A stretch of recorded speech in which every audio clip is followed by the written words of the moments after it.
ইতিবাচক ধারায় ফিরছে রেমিটেন্স প্রবাহ। কয়েকদিনের সংঘাতময় পরিস্থিতিতে এবং ইন্টারনেট বন্ধ থাকায় রেমিটেন্স প্রবাহে স্থবিরতা দেখা দেয়, তবে সোমবার থেকে তা আবারও বাড়তে শুরু করেছে। ব্যাংক কর্মকর্তাদের সাথে কথা বলে এমন তথ্যই জানা গেছে। তবে প্রবাসে একটি মহলের রেমিটেন্স পাঠানো নিয়ে নেতিবাচক প্রচারণা রয়েছে বলে জানিয়েছেন প্রবাসীরা। পরিবারের কথা চিন্তা করে সেসব নেতিবাচক প্রচারণায় কান দেবার সুযোগ নেই বলছেন অনেকে।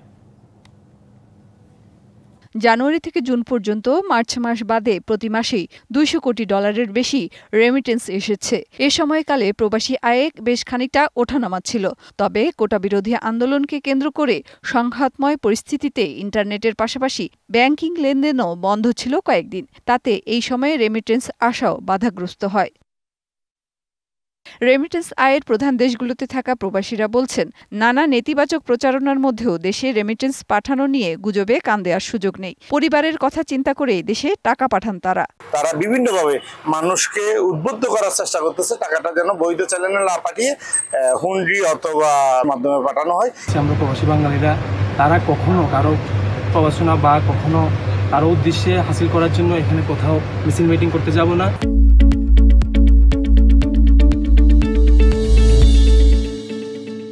আপনি একজন প্রবাসী, আপনার উপর নির্ভর করে আপনার মা, আপনার বাবা, এই রেমিটেন্সের উপরে কিন্তু তারা সবসময় নির্ভর করে, তাদের সংসার চলে। বাংলাদেশ ব্যাংকের তথ্য অনুযায়ী ব্যাংকিং কার্যক্রম চালু হওয়ার 3 দিনের মধ্যেই এসেছে $10 কোটি বেশি। রেমিটেন্স প্রবাহ বাড়বে বলেই প্রত্যাশা করছেন ব্যাংক কর্মকর্তারা। প্রবাসীদের আয় কিছুটা কমে গেছে বা যে বিষয়গুলো মানে টাকা প্রবাস চ্যানেলে পাঠানো সেটা বলা হচ্ছে, বাট এই ধাক্কাটুকু আমরা এখনো পাই, আমাদের এখানে আসে নাই, বাট এই বিষয়গুলো আমরা এখনো পাই না। তবে বহু চেষ্টা করেও উল্লেখযোগ্য হারে বাড়ছে না রেমিটেন্স প্রবাহ। বিশেষজ্ঞরা বলছেন, আইনের কিছু দুর্বলতার পাশাপাশি প্রবাসে বিরাট একটি সংখ্যক বাংলাদেশি অবৈধ অভিবাসী হিসেবে থাকায় হুন্ডির মাধ্যমে প্রবাসী আয় আসা নিয়ন্ত্রণ করা যাচ্ছে না। অবৈধ পথে পাঠালেই পরেই যে আমার এটা তার জন্য যে আমার কোনো শাস্তি হবে বা আমার আইন বলছে যে এইভাবে করা যাবে না, ওইভাবে কিন্তু কিছু বলে নেই।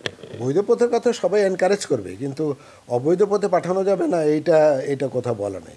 ছোটোখাটো রেমিটাররা, তাদেরকে আপনি যদি ভয় দেখান যে না পাঠালে পরে শাস্তি হবে, এই হবে, সে হবে, তো ওরা কি করবে? ওরা তো গিয়েছেই সেখানে অবৈধ উপায়ে।